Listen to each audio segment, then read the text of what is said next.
في كرة القدم في لحظات قليلة بس موهبة بتتحول لأسطورة، وأساطير قليلة بتفضل بس عايشة في قلوبنا. ومن بين كل الأساطير دي يجي أسطورة اسمها محمد أبو تريكة.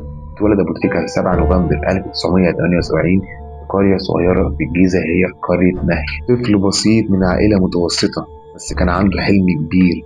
الكورة بالنسبة له ما كانتش مجرد لعبة، كانت الطريق اللي هيغير بيه حياته للأبد.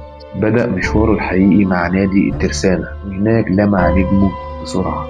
مهارات، أخلاق، هدوء، وقدرة غير طبيعية على تسجيل وصناعة الأهداف.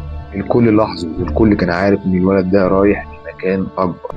في عام 2004 لحظة غيرت تاريخ النادي الأهلي وأطلقت أسطورة جديدة. انضم أبو تريكة للقلعة الحمراء، ومن أول لمسة عرف الجمهور إن اللاعب ده الكل كان مستنيه. مع الأهلي حقق كل شيء: دوري وكاس وسوبر ودوري أبطال مرات عديدة، وكان كلمة السر في كل مباراة كبيرة، وكان دايما حاضر في الأوقات اللي كان الكل بيختفي فيها.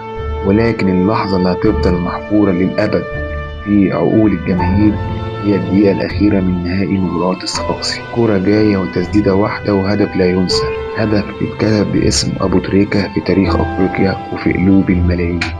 ومع منتخب مصر كان جزء من الجيل الذهبي 2006 و2008 و2010، بطولات وذكريات وأهداف لا تنسى، ولحظة إنسانية عظيمة لما رفع قميص تعاطفا مع غزة عام 2008 أثناء هدفه في مباراة السودان.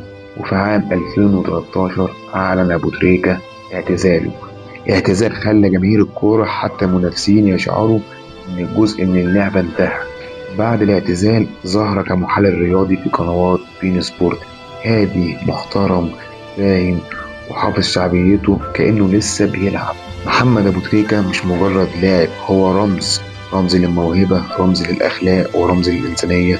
أسطورة مش هتتكرر، واسمه هيفضل محفور في تاريخ الكرة العربية للأبد. إنه محمد أبو تريكة، نجم النادي الأهلي، نجم نادي الترسانة السابق، ونجم منتخب مصر.